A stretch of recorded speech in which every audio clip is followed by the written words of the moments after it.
What is a time-lapse? A time-lapse is when you take frames or pictures or images with a certain amount of time in between each one.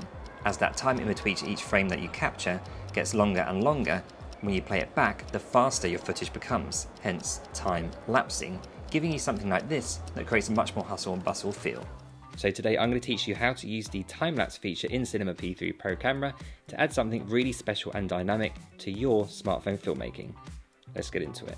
So in Cinema P3 Pro camera, you can see all of the settings on the screen here, and in the top right, you've got a cog for the settings. Now if you press on that, that brings up the whole list where all of the settings are. So as you scroll down and you go to display settings, as you scroll further down, you'll see some red symbols. At the bottom of those is time-lapse. Turn that on and you're good to go. Now also, if you look at the screen here, just below focus, you'll see a spanner. If you press that, that pops up the mini menu, and that also can take you to time-lapse. So go to display settings once again, and you'll find it right there. If you look at the settings here in time-lapse, 1 minute equals 10 seconds when it's at 6 times speed. At 2 times speed, it's only 20 seconds of recording for a 10-second playback, and that time that you have to record to get 10 seconds of playback actually goes up by 10 seconds for every single digit you go up by in the speed. So when you get to 10, you need 1 minute and 40 seconds of filming to get 10 seconds of playback, all the way up to 30 times the speed where you need 5 minutes. Now also remember that audio is not recorded in a time lapse. Now just the same as filming anything in a smartphone filmmaking app, you need to lock certain settings when a time lapse is being filmed. So I would never have focus on autofocus when it comes to a time lapse, because if you have something come in front of the lens, like my hand, for example, or a person, it's going to focus on that subject that's become closer to the lens. So find your deep depth of field in this case, or a shallow if you're filming something close to the camera, and lock that focus. You also want to lock the white balance, especially when it's cloudy, because as it gets darker and lighter, your color temperature would actually change and fluctuate during that recording. ISO, you want to keep that as low as possible for the cleanest image, and shutter speed, I'm going to be using the 180-degree rule. So what that means is I'm going to be doubling my frames per second, which is 25 frames per second, into my shutter speed, which then equals 1/50. You may be using 24 frames per second, in which case you want to use 1/48 shutter speed. Now, as you can see, it's very blown out and the highlights are all over the place. So I'm going to use an ND filter to make sure that I can control my shutter speed. Now, as we can see, the highlights are still poking through a little bit in the clouds, so I'm going to use a stronger ND filter and look at the difference now. The clouds look absolutely stunning, the detail is insane, and it looks much, much better.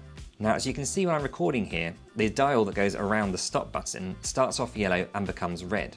Every time that timer goes around to fully red, you can see on the timer at the top of the screen that you're adding another second to your playback time. So every time that goes fully red, you're increasing the playback time that you've recorded. Now, if we go to watch that back, we see at 2 times the speed, it's a little bit faster, but it's actually not that interesting to watch. So it's always worth playing around with the settings to see which one works best for the subject you're filming. Now let's increase it to 6 times the speed. So we're actually going to use the default setting when you go into time lapse, record, and you'll see as I hit record, the timer actually takes 6 seconds now to go around. So whatever number speed you're using, that's how many seconds it takes for that red timer to tick fully to give you a 1 second of playback time. Then when we look at different speeds played back, at 2 it's simply not that fast, so very rarely is 2 times speed going to be useful for you. At 6 times the speed, you can see it's starting to look a bit more chaotic, a little bit more of a hustle and bustle feel with the buses going past and that kind of thing. So really think about what kind of speed you want to use for what subject you're filming. Now when we go to 10 times the speed, it's starting to look a bit more like a classic time lapse. You can see the vehicles moving past, the clouds at the top are starting to move faster, the people, the pigeons, everything is starting to look a bit more hectic. Now at 20 times the speed, you're also noticing why I locked that white balance. As the clouds come over and back away from the sun, you can see that whilst it does get darker and lighter, the white balance doesn't change. So it's really important to keep that. At 30 times the speed, this is really, really good for creating a much busier feel to your shots as well. Now, if you're getting a lot of use and knowledge out of this video for your time lapses, then please do hit that subscribe button and like button, as it lets me know that you're enjoying these videos and it lets the channel grow too. Now in Cinema P3, you can also use motion blur at the bottom of the menu there. This is a really fascinating technique you can use with a time lapse. So I'm going to show you what this looks like without motion blur. So it still looks really nice and it's still giving that impression of things busying up in the world. But when you actually turn that motion blur on, you're going to see a huge, huge difference. Now as we're recording, it looks exactly the same as the previous shot, but when we play it back with the motion blur, it looks so much more dynamic and so much more interesting to watch. But again, this is something where you can play with the settings and see what type of settings suit your style. So this is with no motion blur on the left and with motion blur on the right to give you a nice comparison there as well. Now busy cities like this are excellent for time lapses. You can create something that has a really unique feel to it, and the more people you have, the better as well. It feels more chaotic. Now when you turn on motion blur, it's really great because if you've got people standing still like I have here on the left hand side, it exaggerates all the movement around them and creates something really interesting. Now when it comes to clouds, this is a really interesting technique for when it comes to speed on your time lapse. At 2 times the speed, it does move and it's visible the movement, but it's not actually that much more exaggerated. Whereas you push it to 30 times, you're starting to get a much more dynamic feel with the clouds billowing through the sky, and it creates something much more interesting for the audience to watch. But remember, the faster you want your time lapse, the longer you're going to have to wait. So what is the rule of thumb when it comes to speeds? Well, if you're filming clouds or shadows, I would say do this at 30 times the speed. If you're going for people walking, 10 to 20 should be enough, but 30 you might want. And people running, sports, fast cars, 6 times would be suffice.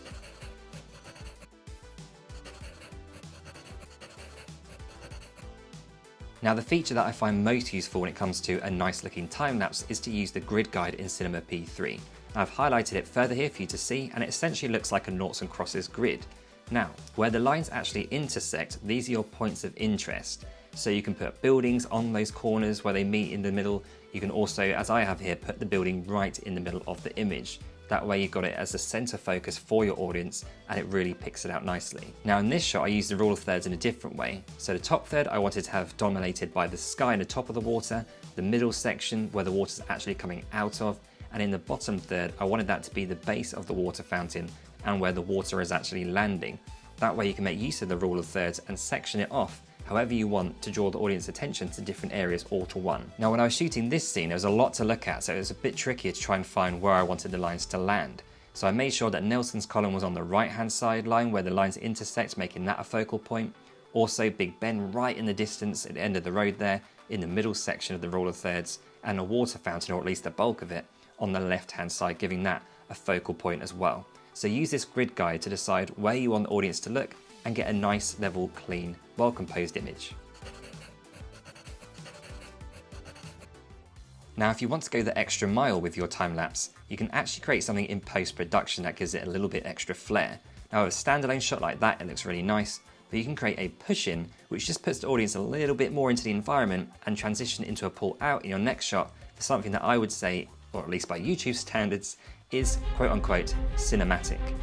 Now I created this in DaVinci Resolve, so I selected my clip that I actually wanted to create this dynamic zoom on, and I selected point A and point B for the push-in and the pull-out, and you can customize that however you want, and you can even use keyframes to speed it up or slow it down and all that kind of thing.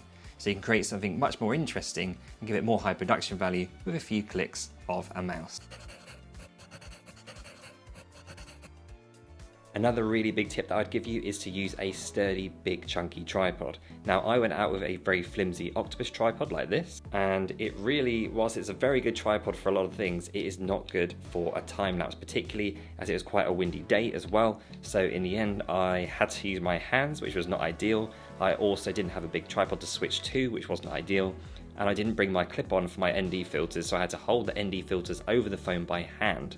So when you're using a time-lapse on your Cinema P3 Pro camera app, make sure that you're using a sturdy tripod, because if it's windy, you're going to start to get shakes in your time-lapse, which is not ideal either. Now if like me you've become a huge fan of Cinema P3 Pro camera, then I highly recommend you check out my tutorial playlist on the app right here, right now. I'll see you on the next one, take care, bye bye.